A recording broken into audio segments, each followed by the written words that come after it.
zanin an thu cha poimo tak mai kan ngai thadona he thu hi in hial na pom thei ania nema sela pathian thuang takin zanin a hian karon soi dona zanin a hian kan thu pui atana ka vo du chu zol nei ini thu puang ro ti thu pui kan mang dona ne arum chek chek don khop mai tharawa kan in promote dor don ni chu felvak lo in khia ta thling lo taka ronin khom ve tok tok de po zanin khruse zan to pa hian zol nei ni kan lo in ti don na ni nema sela pathian thu ni miau sia in ngai da nang khain di tlat lo ani amen lalpa su fakadam lo ase in khia da nang po khain ni bok lo wa lalpan tunge ini ati hi apoi mo lai perani a hani sei tak tak la chu thalo interview mai theya klinglo interview mai the nema sela chu chu kan pom lo ini a in khia tai lalpan ini ati hi dik zo kani chu wan chen zanina kan thu pui tur chu zol nei ini thu puang ro tin zanina hian pathian thu kan ngai tha ho do na ni pathian thu mun ni mi ilo chiarang thu puan bung khat chang ruk na thu puan bung khat chang ruk na pathian le apa ta na thil pani asani ta hian lala le pui thiama min siam tu ne na ama nen nge ya chuan ro pui na le ro rel na te chu chatuanin omro se pathian le apa ta na lala le pui thiama min siam tu atene korin thon khat bung som pali chang thum na korin thon khat bung som pali chang thum na thu hil tu ero chuan mi hing ne na siam that na thu te fui na thu te thamuan na thu te a soi zok thin kan pathian tu chiar lalpan kan satan mal min som sakro se pathian ma kunin tong thayang lalpa sanina hian tong kan thiam dan chen ai nang lova ka soi fiat na achak tok lo hle bok ani tharau thiang lim na ron thokang che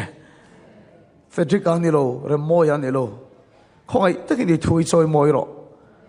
oi lo te oi ti rang che kan ni na ni sia lalpa setana hian kan ni na min rin hel ti ra tum thina ni ema sela kan in pom ani chu kan hne don sia ma khoi takin I thui min ti chak thar le la min thuam chakang che min khoila achung akil ber thu te chenin I thu kan khe phani chuan I thu tir chuk lai mi te ti damang che no pang ho pon thin lung an khia thiam turin angin khoiro lalpa I chen chi na lo theng se an dam chung an theng lo turin sanina khoyang che I min kan faka lalpa dam lo te po khoila I khoi to chu dam lo anom lo chu wan chuan I kal tang ni turin in hong turin min tran pui bok che eng ki mai min kan faka lom thu kan soya chung song chu Isua Krista min kan dile amen thu thung lui lampanga khan pathian khan bik te kha lom lian deuh deuh pathum in an omani chu group lian deuh deuh pathum an oma anin chen phok ani pathian khan bik le minol pui minaran an ti te kha anin chen phok mai ne khang minol pui minaran kan ti ta tan khan thi khiang pon ni lova thik mai la omzia anom lova ne chu pathian khan bik lom lian deuh pakhat chu lal te khan ni sei boy thei ani lo mi pui tam takara khan sola kha athang top mai ne lalpan aunaw khat izat kara khan davida khalal pan athang top mai ne chu an kha te zel thengin lalpa chuan lala athang ani anni kha pathian than bik ani a lorel tu atan lalpan athang bik ani pathian than bik hlom khat na te chuan pathian than bik lom lian tak pakhat om le chu pui thiam ten ne khatizat nam om kara khan levia ho khalal pan pui thiam athang top mai ni chu thu thung luia chuan min pathian abiak poduin amain abepop ngot theilo heya poimo ni o in thoi na lan du poina lan top theilo thil pek alan du poin sauni min pek bel khat thei chu ka lom ngodang thil pek alan du poin amain ape top theilo bùi thiam te kal tang lo chuan in thôi na lan thei lova bùi thiam te kal tang lo chuan thil pe ka pe thei lova atong tra ya pathian a biak do pon bùi thiam te kal tang lo chuan pathian a be thei lova ni kan khiat fe tho ka ring na in en tir nan ko khan upa te bi ki thu thung hlui ni ta se bùi thiam ani ta an ma ni tel lo chuan pathian he na kan tong tai thei lova ni chu an ma ni tel lo chuan engma thil kan lan thei lo ti na ni chu a than bi bùi thiam anom le ni thì cho pathian khan bi lom lian tak pakhat poimo em chu zol nei te khan ni khang zol nei te chau khan pathian o an kha thina lal pa chu fakilam no se pathian in abi thina ni an ni kha chung zol nei te chu an huai sen em maya an vela thil kheng angin an tong ngai lova he ivon ka du an thil mu le hiat angin an soi ngai lova pathian nen an muang pakin huai sen takin thun puang thina amen lalpa chu fakilam lo se pathian nen an do nang takin huai sen takin chuan soi thina ni an vela thil khengin ati buai ngai lo pathian nen an buang chowin an soi thina pathian nen an hiatang chowin thu an buang thina ni chung zol nei da chuan group thum lian tak tak an omani ne ma sela unaw tu mitin ta na chan chin tha lomom chi suwa Krista hi ni a lalpa chu fakilam lo se lali suwa Krista thi na khan aron khen ro pui chu mi big tele mi nol pui mi big tele minaran de inkara dai dang tu puan zar cha tak om kha lali suwa Krista thi na chuan a chung lampang atangin a tai kher ta lalpa chu fakilam lo se tu thung thara chuan mi big te na chau ni lovin mitin ne na lalpa chuan a tharau chu leita ne hallelujah mi big te ne na chau thu thung lui a chu a tharau wa theng ne ma sila thu thung thara chuan mitin ne na lali suwa awangin a tharau a leita ni chu hebrai bung khat chang khat pathian ma sang a tha tu te ne na bung tin reng le kong tam taka a zol ne te ne na thu soi thin tu khan mi tam tak chen helai chang hi zol nei anom to lo tin an mang thin ni ma sila bible chang kan soi nun le tiang pathian ma sanga bung tam tak le kong tin renga a zol nei te ne thu soi thin tu khan he hun nu nung to pa hian a fa pa Isu Krista zara kan ne na po thu a soi ve ta amen lalpa chu fakilam lo se anom to lo lampang ni lovin khang zol nei te khiak thina chanang kha lali Isu Krista zara kan chunga alo theng ve ta ni amen lalpa chu fakilam lo se mi big te khiak thina kha kan chunga theng ani chu ama saber a chuan lal khiak thina chunga lal khiak thina thu puan bung khat chang ruka pathian le apata na lala ati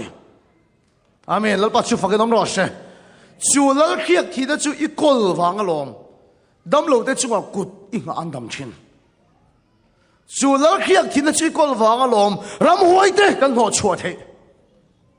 chu lal khiak thina chu kan kol to wang alom thil siam chunga ro rel tu kan ni tak amen lalpa chu fakilam lo se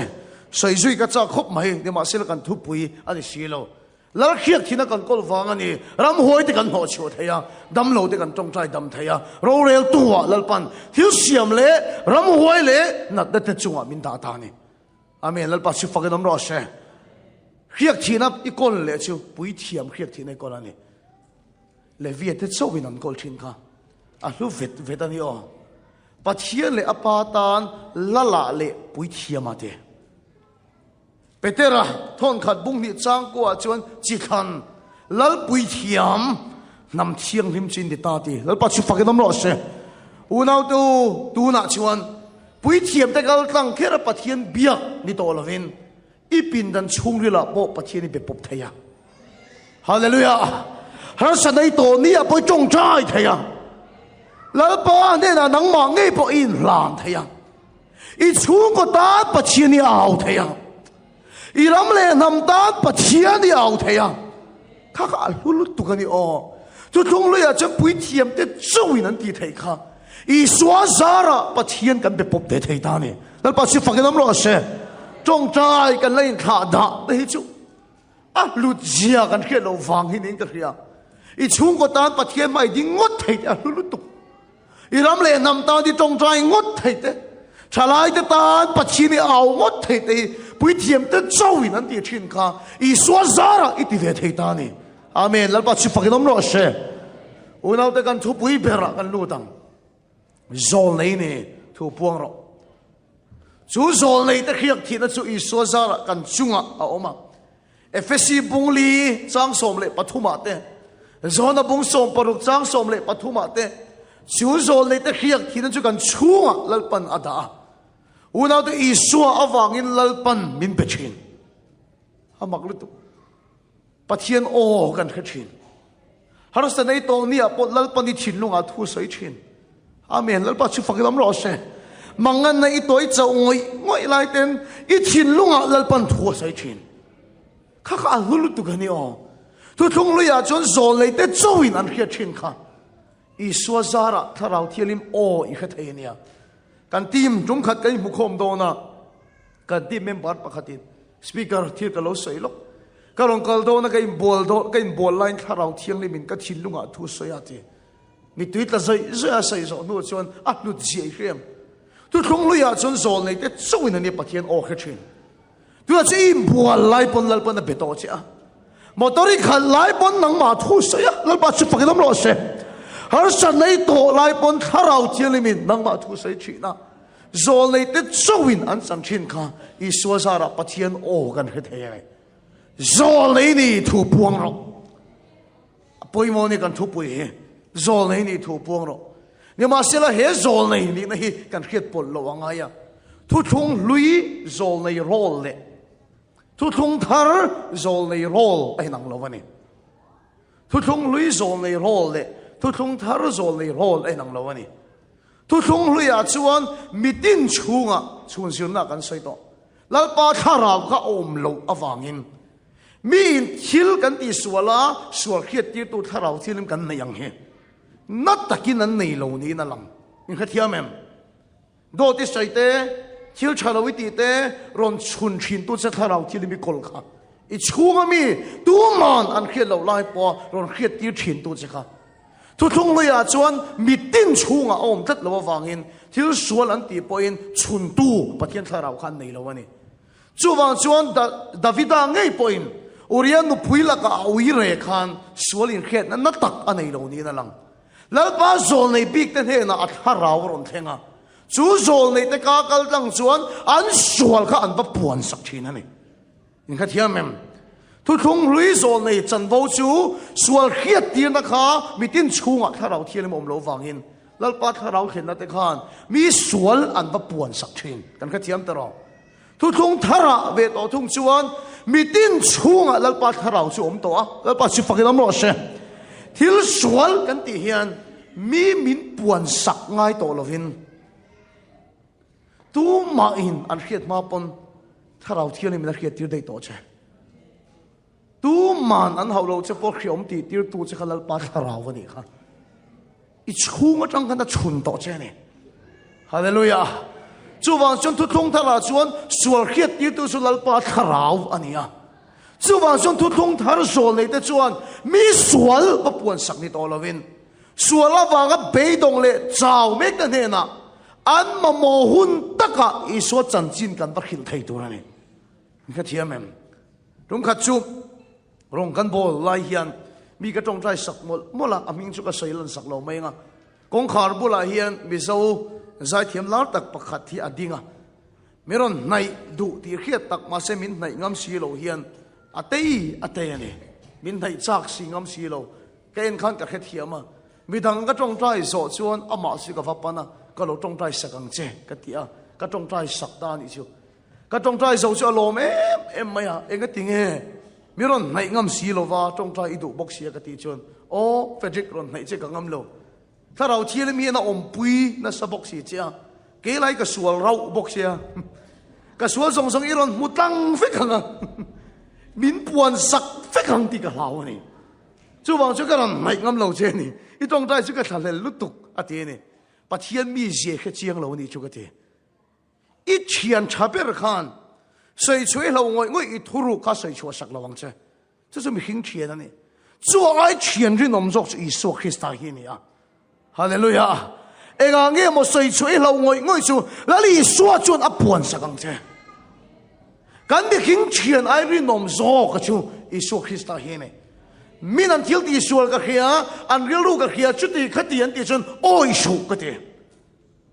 lalpan min khian hi ti alan nan chuan engenge mo chu lalpan khiat tir chu na yang ma se khiat ti lo ngoi hi I suan tu ma a hil lawang amen lalpa chi fakinom ro se chu wang sun tu khung thar zol nei te chu mi sual pon sak tu ni to lawa lalpa chi fakinom ro se an ma ni sual lawanga ru mek te ne na an ma muang takin Iswa chanchin an puang thei tur ani inga thia mem korin thong tat bung som pali chang thuma mi in thu a khil chuan atene hei ka thu sei hi in lo chi kem ka khelowa sap ram te ne sap tong hi ka bel ve mai so ka sap tong bel tam lo deu hi ka nia e ma sela chang tu sap tong tel mai te hi a that zok nei om thinin ka ria tong kha chu a khwa chu ka sei lo mai nga in khedon lu tuk awang ka sei thu lo zo ka ko pakhata rong kan bola te chuanin an ina chokan ei do na kan an tong trai tur kha an nu ber khan kha rong bol tu te kan tong trai don kha TV kha that ro an ti mai chu pe so ram ma tang kal tan chuan TV that ro te kan vodar effect mai don nge an TV kan vok he effect mai don nge kha kan kha thim no ke nin hu maya mi so tong lu te ka TV kha that ro ti ai chuan TV kha off ro ti mai se a fel zok ni mai hian ka khia chu wa chu mi zo tong man lu tuk te chang chun a chalo ni ha ka tia zanin poi kan sei du ta ka chu korin thong kat bung som pari chang thoma mi in thu a khil chuan kan ti hi mi zo bible a hian a let thatok lo hi ka ti ve dawa thu khil preaching thu soi preaching hi ni lova a English bible a chuan thu a khil chuan ti hi min thu a prophesy chuan ati heti thu ka soi lo hi chu preaching ani le ma sela prophesy chu pathian atanga thu puang ani in khathia mem mi in pathian atanga thu puan chuan fui na thu soyang siam thana thu soyang thamon na thu soyang mi sual ni lovin hallelujah chu mi tang chon zol nei thu thung ta rol chu kan khathia mem rung kha chu darlon ko khana rong kan bola pulpita ka dinga kan bo sai na pulpita ka chop vek ni ma sel kan bo sai na reng ka sai chuak lova ka tum lo lir ka soi fak mai kai point khiom ka tiril ru ne ni ma sela thu ka sai zo chuan ko khan upai min chi baya speaker inon khen kha lo chan chi ka tum renga ni ma selen khen tlai do ka chang man lo chia ama khop mai kan ko khan din mun khil che ka tuma ma se ka khil ing hai lo kan ko khan ma mo lir ron puang ani ti min thu a khil chon fui na le siam that na sei tur ani in kha thiamem mi sual ba puan sak ni lovin pakhat chi kan bel le tiang rum ka choi zola chung ko pakhat ka vat ko a to le tur dang kang ha awangin chua le vat ka tu mani ne ma sela thu kan soi kha ka tum lo deu ka soi vat maya in chung ko hian setana horo u ka ti ne he nat na wangin setana horo in fapa nat na chan hi pathian ti na ta ne lova setana awang hin ti khop phi na tuara chu on setana lam reng hi tang shu ho le ro ti thu ka soi vak mai ne o ka van soi rei em ka du ai ka ti a thu ka soi la chan an bel aron ria an pa bersion in leng chu lova chona ni in leng ava chon lai chuan an nu le an nu la pakhat chuan a ruk hian lom takin thil min khil ruwa speaker kan lom lu tu kha thui sei kha apa hi no te pa hi me sial po zungai lo ani le ma sela afa pa lung pop dam thelo wang hian an nun ni atla chelu tu ka tu na in zu de in pha ati chu wa se he nat na wa hian setana horo iron ti kha kan chung ko mamoni ati lal pa su fakinam lo se min pathina tanga thua puan chuan mi sual va puan sak ni lovin sak lo den he na fui na thu sei turani thamon na thu sei turani tu su tu tung thar zol nei te thu puan dan turani lal pa su fakinam lo se zol nei ni thu puang ro ka lu tum na ka lu chho sel do ne zol nei chu tu tung lo ya chon mu thei tu an de chin khong ai takin in soi ho tiang mu thei tu in de tiang Samuel pa kana bung ko chang ko mu thei tu an de chin zol nei chu mu thei tu an tina chan chu khovel hi pahnih a awm ani hei in von ka du khovel hi pahnih a awm ani an tirnan khovel pakhat a chuan kan chung ko kan tam lova ka soi tong khan tuna ai zola kan ina hian kanu le ka pa chau an awm ani kanu le ka pa chau an awm mu thei khovela chun pahnih ani cheng in kha thiam taro ni ma sela tharau khovela chuan i sun nom puya pathum kan i phot lalpa vantir ko te min nom puya alo bera chun tharau khovela chun som kan chong do phot in kha thiam hem min ti boi tu ram hoi pahnih thum chu kan kol ve ka ring chung zong zong nen chun mu thei lo khovela chuan mi som pathum vel kan ina khin an omani ma se mu thei khovela chun pahnih chau an omani chu in clear thiam ha ni chu mu thei khovela kan ina pahnih mu thei lo khovela chu som chuang an omani zol nei reng chu leya an thil buang an tong ngai lo pathian hin an thil buang chau nan soi thin hallelujah lalpa su fakilam ro se bible zol nei te kha el maro leya an thil buang an tong ngai lo han baptisu zohana te kha isu kongkal en khan mi chuan nazareth tlangwa langin an huwa ma se baptisu zohana chuan kharaw ba tangin a hutlat mai so en ro pathian beram no khovel sual kal pui tu sha nazareth tlangwa langin a bulova pathian beram no ani na kha hutlat mai ni chu mu thei khovel o ma kharaw khovel a omani elisa te kha a in kha surya sipai hoin an huwala ni ti lum vek antuma achia lo mang ang atan kol sek mai atan kol na sha elisa chuan lalpa ka chia lo hi mang ang ani he khongai tekina tharau mit ti warsak vero atia elisa chia lo tharau mitan meng chia chu kha hual tu sipai ai tam an chunga lalpa van ter ko ten an lo om chilani tharau khovel an mu thei zo nei chuan sumiang chun an tong chen hallelujah Isaiah te hi o avan huai sen rem tak lal isua pian ma kum zasaria ana mai lo ni o lal isua pian ma de kum zasaria khan kan tan no pang alo piang do na ti lo leya thil theng ang na tong lo tharau khovela thil theng ang na tong lal isua pian ma kum zasaria khan kan tan no pang alo piang ati Fapa peking kanom ta ati leya chun lali su hala piang reng lo ma se tharau khovela chun ti fel to ani awangin zol nei chuan ambita muang in tong ngai lova pathian ne na muang chau na tong thina chu tiang chun thua sei thina ni lalpa chu fakinam ro se kan ta no pang alo pianga ati fapa peking kanom ta theng to in tong tat mai ni chu an huai je chu a minga chuan ate a mingte phua maka rem ruat to chatuan pa rem nalal mingte phua top mai ne chu lali suap piat ma kum jasaria khan zo nei chuan leya athil buangin atong lova pathian he thil omangin hoisin takin thua sei ne atira chun min nui zat ma se enga ma ngai lo ma se chu thu chu ti sa aron changta ni hallelujah lalpa su fakilam ro se zoleni thu sei ro zoleni thu puang ro ivela thil omangin tong turani lova ivela thil khengangin tong turani lova Krista isu kan ta ang hian kan tong turani a atira kan soila hin mi nenga ma ngai lo ma se chu thu chu ti sa ron chang le don ani amen lalpa chu fakilam ro se zoleni thu puang ro ivela thil omangin tong ngai su pathian ni thil omang chawin hoisen takin tong chinang se I thil muangin thil sei su pathian ni buang chawin thu buang chinang se una to bible chuan ti hian min khilani alai poimo takani in ma hian nun na le ka ko dinglam thina mal som na le an chia ka da atia a ma zong helai hi tharau thialemin min khil fi ma chuan ka ngai dan chuan nun na le thina mal som na le an chia lai hi ra fu ang deuh hen ka ngai thin ra fu bom mang deuh ka chinung ari dan tak tak ani chu keisu ka van neya nun na kala daya kala rapa ka chian te ro chu thina an rapa an boral to ni ra fu van duai van nei angin ka ngai ni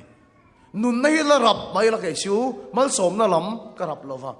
kan la ho sa ve lo ni mal som na kan la dong ve lo ni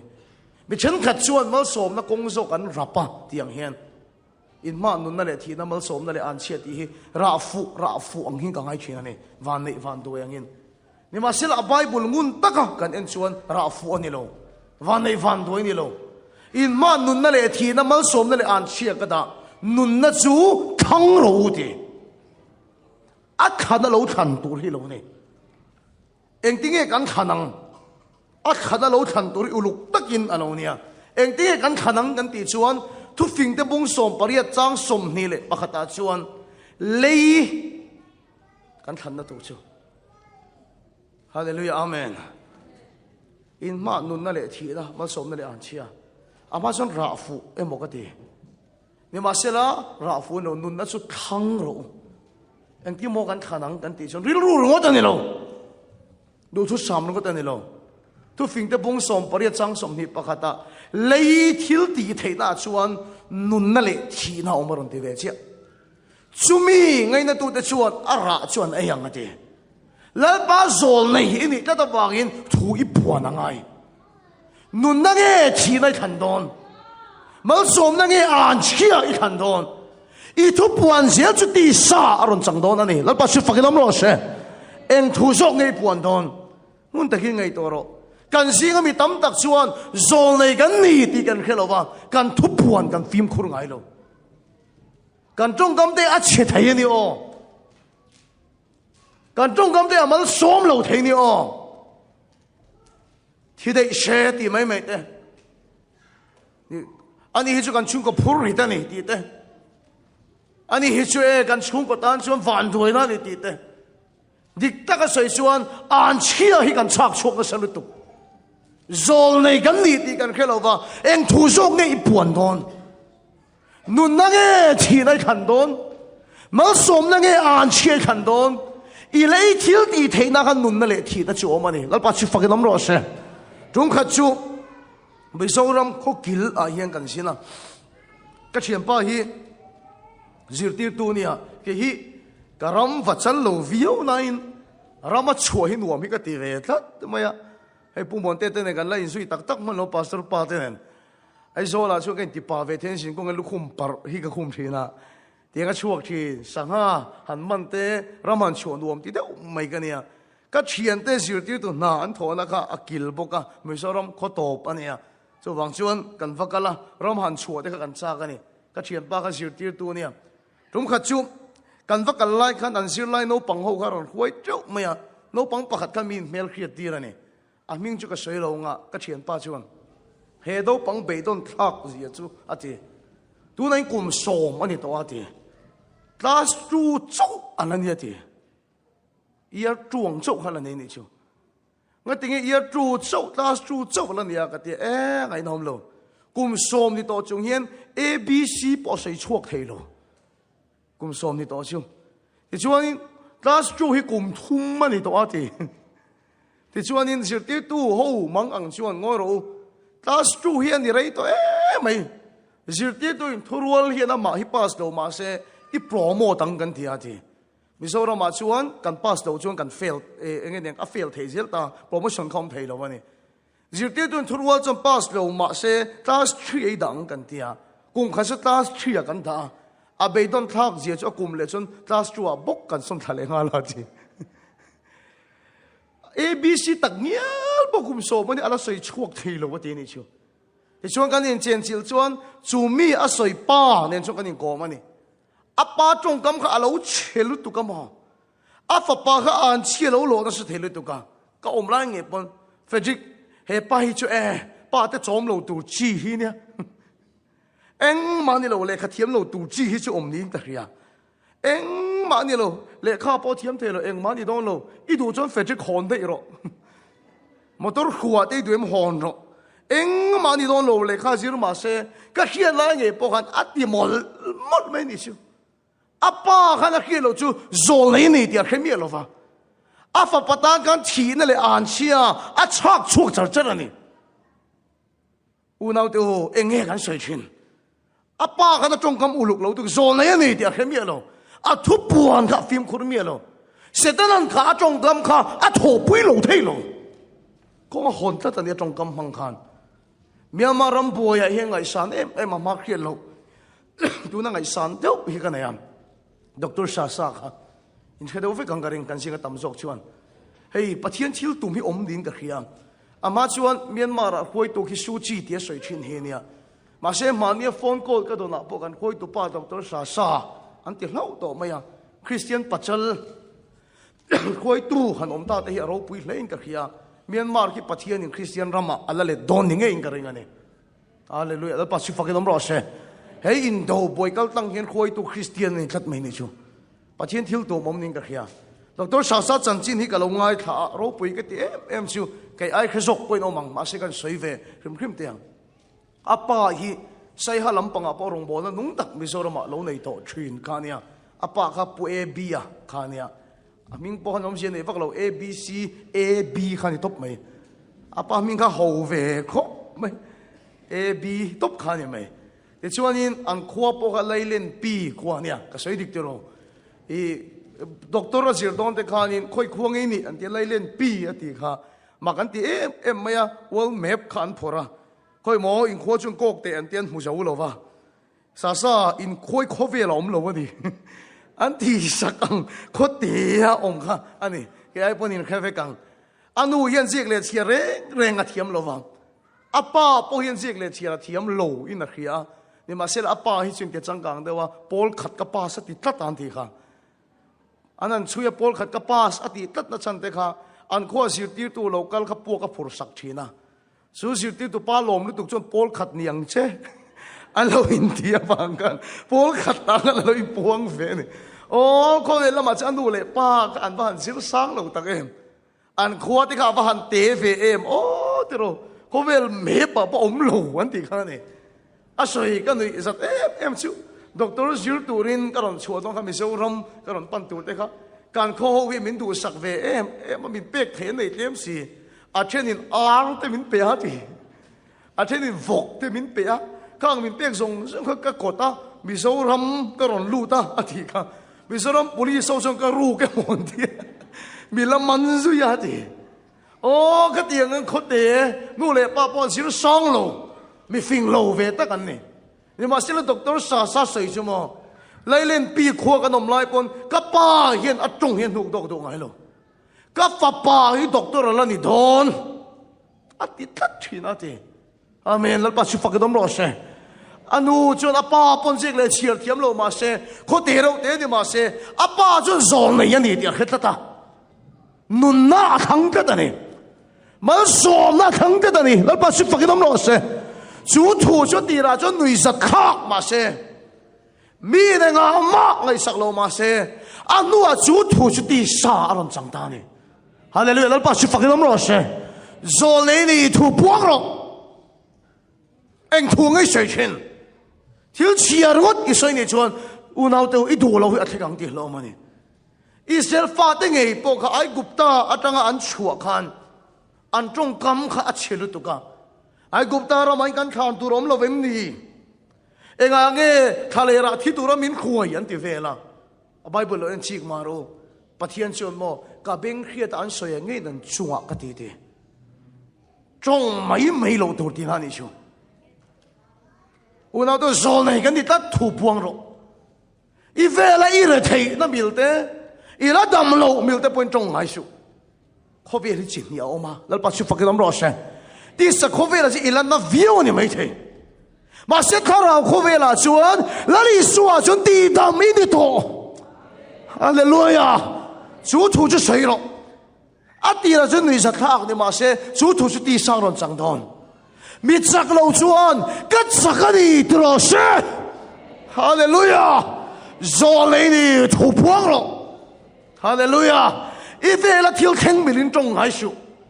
Ivela thil om milin trong hai su tharau kho vela thil buang takin hoistem takin thu sei lo Isaiah peichon kum sa sarik liam ta asoi ngat maya anui sat karing ma se nu ti saron changani lal pa si fakinom lo se ifa pasual zia te tui pui viau to su tak I pasal sual zia te tui pui viau to su to tam tak mang an thak zia chu an thenom nu te ne nan pasal te sual zia khan an soi du na anan puang to na anin khil ton vel thina ang ina lo zia a beidon thak to zia in an kal kho ma in pasal te sual zia in fa te sual zia puang tak mai hi chu eng ting en chat thayang an chien lo char ne ka chu ti tu ka sual lo kha kan ti pon speaker hello ni kha amangan thak zia chu he pa sual zia hi chu an chanani o an pasal te sual zia an fa te sual zia te an chan tat mai ne an nuam ti be chuan thian te nen an pasal ve sual zia in puan ton sak te kha an tui pui em mai ni an fa te sual zia in puan ton sak te an tui pui em mai ni eng tin ni an chat thayang an chia i lo char shin una te kanau arui em chin lai po khan mi tam tak chuan an tong kam soi chin chu angal votlia kila chomi la ka du zok ti te a tharau chan dam ani chuan thima se poi ka ti lo ti tan soi chin voi khat ma ka tong ngai lo kanau hi van ram kal ngot ka du lo khofe la pathian rong la bol don ka soi ngat chin Myanmar rong bol tu ka ngai sang tak mai chu Pastor David La khane Pastor David La kha sungol ve chin nei tro arui a chat tha kholai au mai chin an chen om de song chen David La anu bul khan if a pa hi zol ve na thi don he tiang kan suru hi na chat tha nga thi don an soi chin ni ma sila David La anu chuan a fa pa kha a thi don ani te ka puang du lo khim zuwa wang na bora lang dia sei du lo khim zuru ya cha thak ngei lai po khan ka fa pa ye pa chien rong ala bol do al pa si fakilam ro she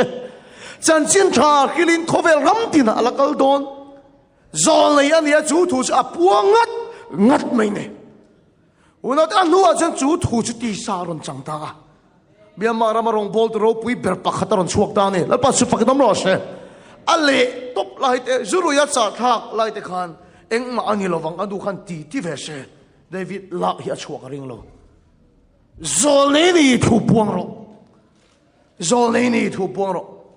mi tam tak chuan ka thu sei an kha thiam lo fo chen mi po min so chen Frederick nagin thu sei tak chuan kan ram te hi Adam dup hian kan khia mi chen ka dan sei chu sual ji hen sei nas em mai Sodom le Gomorrah ang kluka kanin ngai to ali suwa poi lo van kal har to kan ti china in sei tak ki so kan chadup hian kan khia ege ti mu ve lo vem ni mi ti chen chu mi so tu te bula chuan a sei tu tam tak a hian ka mu chian ka ring ka ti chalai ka ne chalai khovel swal sia te ka kha chiang lu tu a khia te zinga point ka tel ka ring ani ni ma sel ka muanga tong tur ka ni lo pathian ni na thilo mang chau in tong tur ka ni hallelujah ni nu nga chun lal pan bitin ni na thara wa lei don in fanu in fa pa ten ka thun khilang an ti tla ta ni chu thu zok chu ka tran don ka sei ngat don ang ka ti ber chu doctor ka ni medical doctor damlo anon khoya doctor tha chu ting na sei lo wang taro damlo chuan anat zia an sei tak taka chu doctor chuan ina hle ani kha doctor ta se lo ti chi ni lo taro a be don thak to khop mai i that chua po ka ring to lo doctor in lo ti khomina taro mangang hero hetiang chia nai mani apok en kola thi to lo ti fuk ila tiang hi su andam chuak mai to lo lo ti ina ni kha mani aporon kala lom a thi to lo ti ka doctor chha da saidan tur ni lo taro natak alo kala ni point dam doi angai to sak tur ni a idam le don te su doctor thana soi tur ni kan vela thil omang hi kan tong tur ni lova kan ram suana te thalai suana te America ram bol lo sia te tui pui lu tok shu ege pathian thu tiam ong kha nin nu nga channel pana tharaw le don in fa pa te pathian thu hil don chu tu chu kum som malama dang ka sei ngat chin hallelujah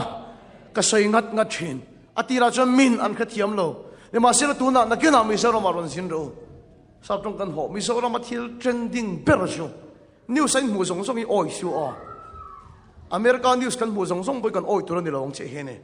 social media chat a chia chia the da no man te atak tak mi so ra maron kal ro mi so ra ma thil trending ber chu mo gospel ministry a trending ber hallelujah puma pon kha chiang utang veng tina zang tin hian lalpa faka present worship a zai hi veng tina tanga chua sia ka reng mi zo thalai ten anian chak zu worship leader ni an chak em a maklutuk tang taka section ko khan poina ven pui ngai khopin to thil trending chu gospel ministry thala intel khom he ai zo la thil trending berane sual ai chu tiang mi son tam dei so wa se social media chuan a chia chok apong mai nei he amen hallelujah winter festival la mola zibup bu apong mai ya again lo endo youth festival kum tin thalai sing thum sang a chuang la ba fak an kal khom sia hallelujah lal pa si fakinom ro she unaw tu kum som malama kan he thui kan au thin hun no nga chon lal pa na thara wa lei don in fa no in fa pa ten pa chien thuan puang zon chu thu se kan soi ngat ngata ke lo po tran tla ta nom chu thu se tu na ti sa a chang me ka ni zalin te kha fan moi tak em helai no pang thing thi te khai no mo em hallelujah kha puang ro Miso Church of Iowa malam huni thalai te hian nungin rokan bol don Iowa thalai te hian pathian mai alam king sel don Iowa ya dam sel don America Arabia lati dam don hallelujah zolei ni thu puang ro skula pathian an khelo ti ro te soi pui tui pui to shu pathian ngai saklo ti ro te nang ma ni puang shu sualin ro la chan sin siam sen I puan tam zok to chemo America ram dam nan hian kan thalai hian cheve don sum don na lian hian kuta lo mang sarkar khoi to lokhin la niam hallelujah politics kal khoi tu hian la niam kan tong dai don puang che chu kan doctor chaber beran la niam kan engineer chaber beran la niam kan political party khoi tu lok an la niam kan businessman lian tak hian la ni don sarkar in rail pole kai khoi tu hian la ni don chu chu kan ro pui na ni lo ke ma ni gal tak in America hian pathian ma theng don ne pathian thu ti mo mani chu zoleni thu puang ro voi den dim mun ka hevek lo saltan na nei no mem rui thei boy tang ino mem rui thei khel no sal tang ino mem rak sak zia su chak zia heng kan saltan na ngei a har zia soi lo tur Genesis bung som nga chang som ni le panga khan ai gupta a Josepha te an lu khan Josepha tu puan kha ha ai gupta atang hin kan chuak le don hallelujah amen rui thei ai gupta boy tang mek in chuan asim thei lo ti to shu a ngei thei lo ti to shu he zu boy ai gupta ka tang reng don lo kala chuak don min te chak tu a chu en kim ka ti thei zoleni puang ro sei zero chu thu chu ti sa chang don ani una to chu tiang chun lom la pa mi te kan ne na lo chan thin Davida le Goliath ani be don te kan ngai to ro Goliath au thom ringot an ngai thak chuan Israel sipai te kan bok thuap mai nei chu ni som ni chung eng man tingam lo in thin lunga afiang hem ka khelo khovel au thom ringot an ngai tha ni chu chiat na thom ringot an ngai tha ni chu thi na to ringot an ngai tha lawin an khur ni chu ma se Davida aron din chu ha enge soi kha akut voi khat bolek main una dun nun na ron thang ma sa sin a khani na thang ni lal pa su fakinom ro se ekting e than kha voi ne hian Israel te pathian I chawa mingin ka ron chuake voi ne hin ilu ka la don chungleng sava din ruang nei don a chet ma khan nun na aron thang ni chu hallelujah isum don na hian Goliath tha ang au dup mai the I na tho na mu na in har sana lian tak I ma ading mai the bia ke na in khom chun lim ve viau thin ma la monday ya nakal I hu phur viau mai the I lei ba wang te har sana lian tak I ma ading ani mai the khar got kha tong tir to shu zol nei ni thu puang ro hallelujah mira thei chuan ka ho sa ni te ro she mi chak lo chuan ka chakani te ro she dam lo chuan I swati dam ka ni to ti puang ro she hallelujah amen una to chu thu chu ni lalpa mi ten ne na lo chan pui chin top lang ka nei chanang Abraham kha kum som sari le panga anin fani tu thu tiam ane som sari le panga ni ne masela achang mai lo an nei mai lo kum za atin to po kan la nei mai lo anu pui sari ava ena alo tar to em sia leilam panga muang anin ngat chu ni se avan beidon thak don tak em tero ni masela Abraham chuan rin na ta chawin pathian thu tiam chu rin hello lalpa chu lo tin tir thei ti oi lea chung lam en ni lalpa chu fakadam lo se arin na chu alo chak ta so ka pathian chu choi mo ya ti hallelujah amen oi ni in nat na en to shu I cancer en to shu I tak sa khise lo na en to shu I dam lo na en to shu lani so Krista fuak na vola chuan ti dam kan ni ta do na ni lo kalai chang khen maro a fuak na vol te a chuan ti dam kan la niang a ti lo ta ti thara kho vela chuan ta ni a fuak na vola chuan ti dam kan ni ta I kan sar dam ta HIV khi ka dam ta I na tin reng a dam ta I kal thalo a dam ta I chuap thalo a dam ta I thin thalo a dam ta I na tin reng tharau kho vela chuan lali so fok na vola ti dam anita chu thu chu puang ro chu thu chu puang ro chu thu chu ti sa lam chang do na lo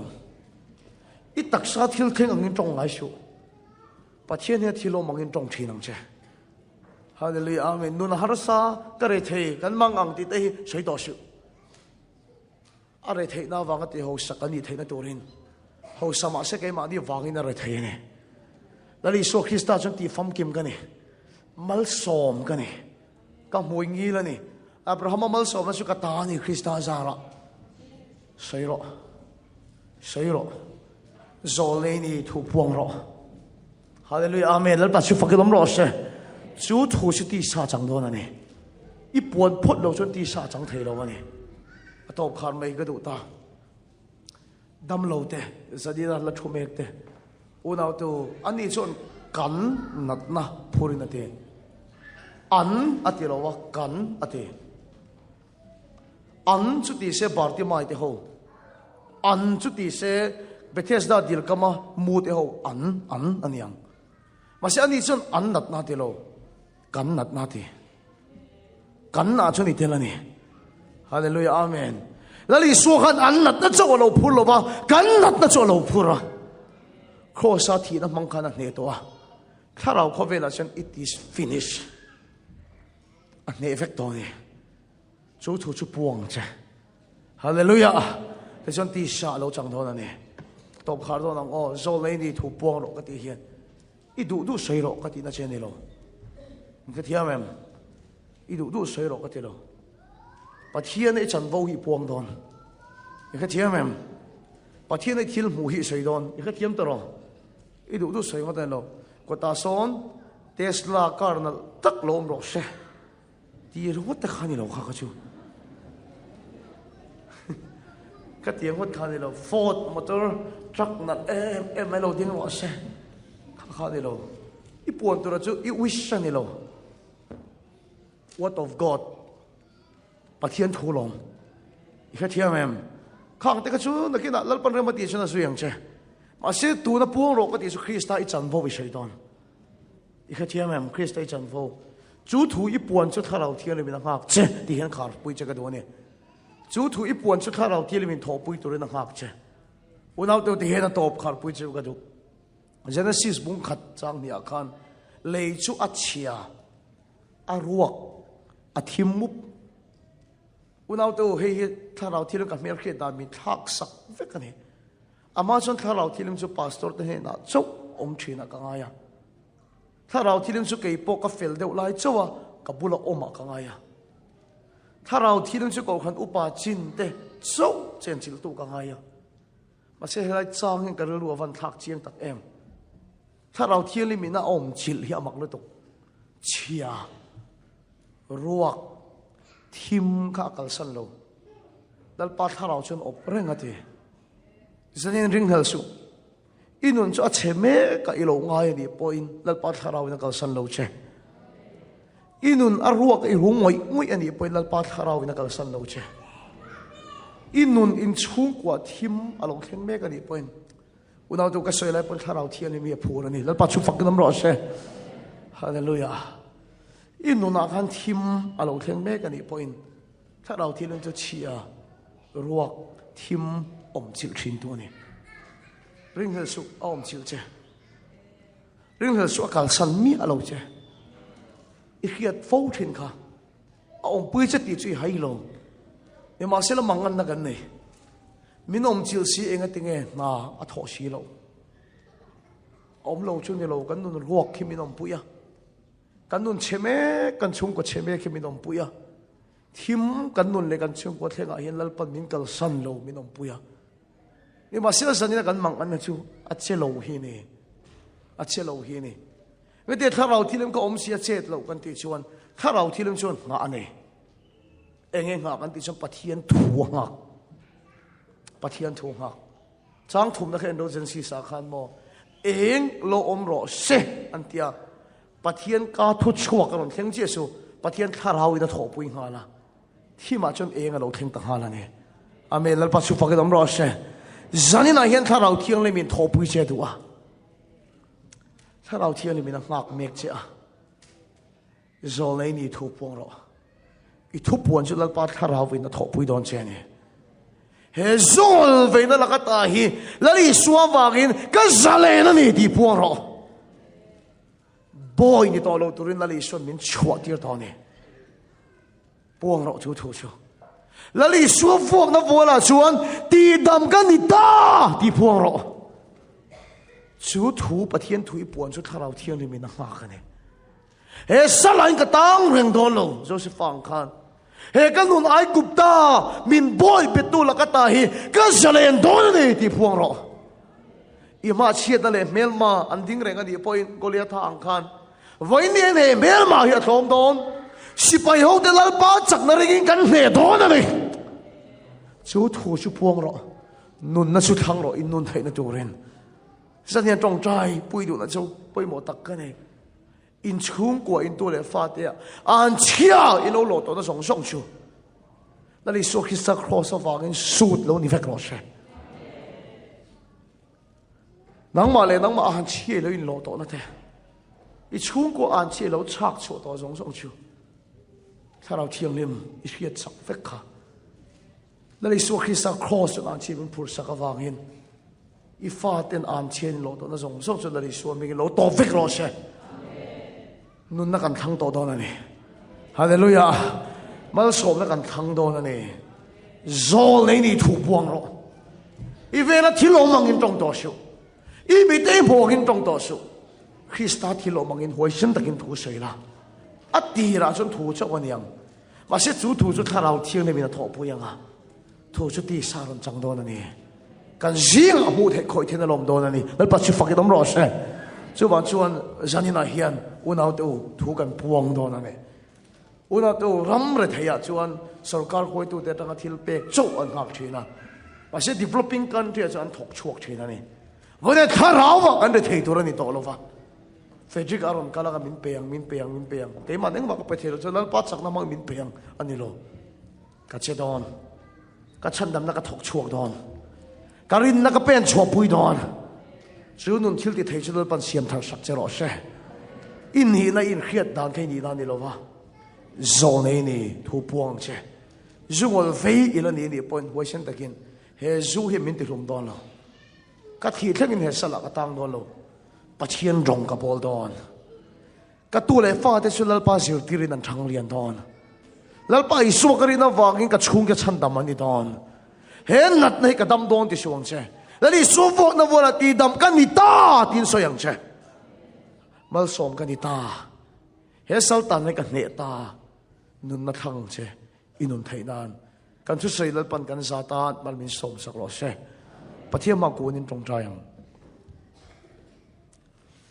lalpa mi big te chan vo chu Christa zara mi big te khia ki thi na chu min thi ve wang lom thu kan soi aro puilut tukhi in oi har kan ti a kain ring hlel zoka Jeremiah te chanang Elisa te chanang changve mai in nga hi har kan ti thin ma se I thu chuan lalpa thu thlung lu mi ro pui ber ai po in thu thlung thara mi te ber chon lian zok alak ti fanani voine kain khiat ang hi kan ni lova kain ngai ang hi kan ni lova lalpa khiat thina chu ka chunga a omani hallelujah amen ka vera thil thleng angin ka tong don lova Isu Krista chon ti dam kan ta kanat na zong zong su lalpa na phura ane ta ka kan sar hi adam ta ka vun thalo hi adam ta ka kal thalo hi adam ta ka chuap thalo ka thin thalo kana na tin reng chlali Isu Krista chon ti dam kan ta herui thei thil sal atang hian ka zalen ta le thei na sal atai ka zalen ta lo na boy atai ka chuak ta nun na chu thang che nun na chu thang che trong trai na kan lo om zela khong ai takin trong trai na lo om chu kin a thei chu I ding teng u kan trong trai ho do ni tharau thianim en pe to tak se tai thu puan kha tho pui do na ni hallelujah amen zolini thu puang ro zolini thu puang ro tu na hian na li Isu Krista megin nang ma le chung ko a an chiang I lo lo to na zong zong se de na tho pui thei an chi e lo chak chu to zong zong chu tu na in rin nang kan khom te ka la li Isu Krista chu min phur sakta an chedong chu la li Isu ani awakin chúa an chia chuan kan nun le kan mangai le kan chung te azavai kal san tek ro se thi na kan thang to lo an chia kan thang to lo nun na chu kan thang do na ni le thil ti thei na chun nun na le thi na omani I le ya kan omani I puan ang ai zo le ni thu puang ro hallelujah amen hallelujah wai sen takin he sala he kata rek no lo he nat na wa me ka thi do lo he nat me ka thi thei ta ko no lo he an chi ka phur rek no lo ka shual me ka phur rek no lo la li su sa mi por lo per po silfa ka di ta chu ka di na ni hallelujah kana ta song song po la li su chuan ti dam ka di ta hallelujah amen to la tak kan question na to len ne na kan buang mo mga vai ni subi so cho so le ni na takin dun lai thang do na tu buang mo na ni hallelujah chungla ma ma ni phat le hallelujah amen Isu Krista lam tang kani ti ka soi so kan soi pok do de in soi ma sa o Isu Krista lam tang kani Wai sen takin o Isu Krista lam tang kani kasayang che no pathian nen chuan ti thei lo om lo Isu Krista lam tang kani pathian nen chuan ti thei lo om lo hallelujah amen hallelujah amen hallelujah amen hallelujah amen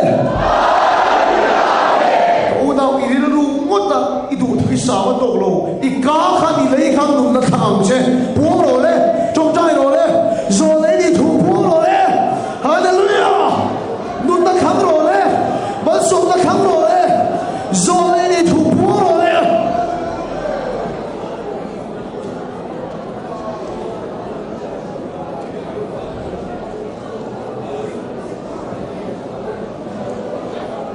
in fa te kamal som lo le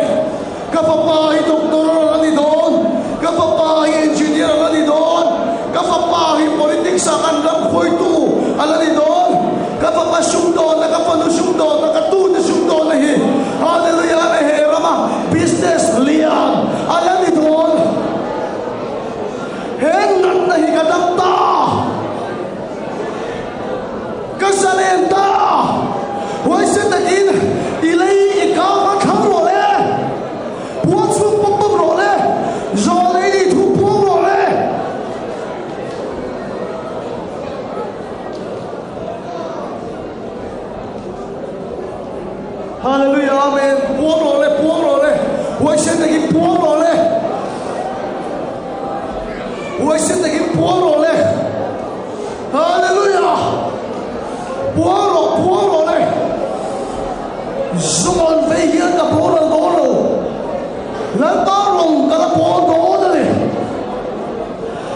kanai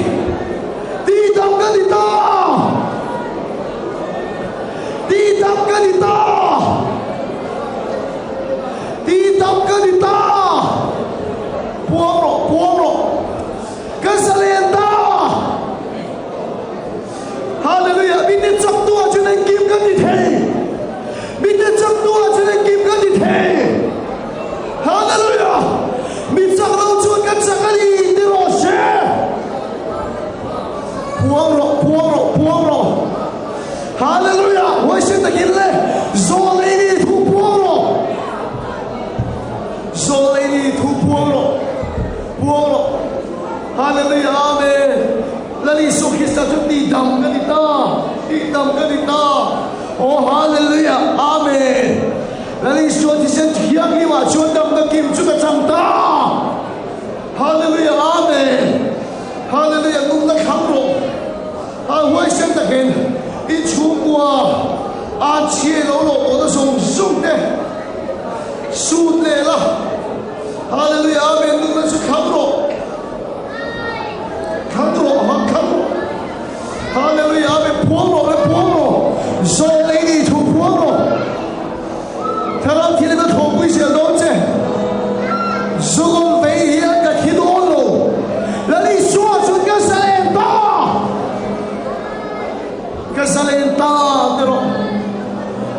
Kesalenta tero Hallelujah Amen Zanina hian lalpa ilang thang du ne ilang thang tu ri ka som du chawa Hoi sen takin si thumin he sual kasalta talakatahi lali suak Krista chuan Kesalenta Nè nó cái chân ta Để làm thắng đủ chú Để ta nó biết chuộc của cái số đủ chú á Bà khát lea chuan Rong bố đủ cái đi Để mà sẽ làm chắc lộ mình cái thịt Mà sẽ là đi xua chuan Anh kim cái đi thế đi Mình đi chắc lộ cho anh kim cái đi thế đi Lần ba cho anh kim cái đi thế đi Đi á Lần bị chắc lộ chuan cái sakali dia mari chak na puang ngam te chlo ben chuang le tu ka som du bok sewa damlo lali so pok na fola chuan ti dam ka di ta ite porot ben chuk che ula lan pa a chuan ka chakani he sala tai ka sale ni hallelujah amen lan pa mi siam tharo dia illa thar tu chlo ben chuak se lo le hallelujah amen lan pa mi siam tharo zan ti na hian iti chak na ka tu e hiak ti na thar ka tu e tu mai ka ruk su leng lo i dong lo zan ti na chan to le mai dal dir su hallelujah amen en boya polo tang khi la zan ti na hian lan pa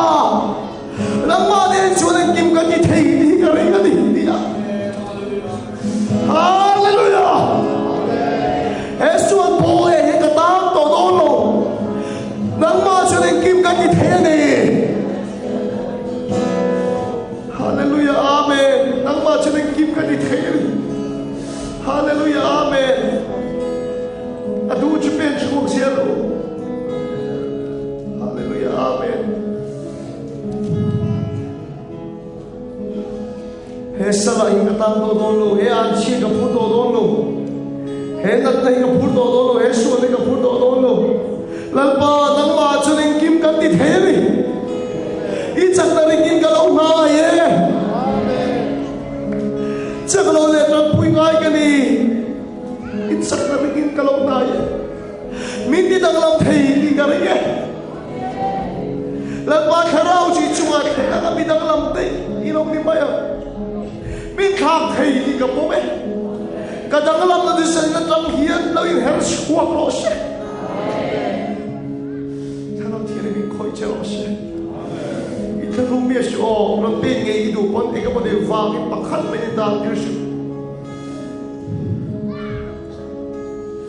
thế a ti dong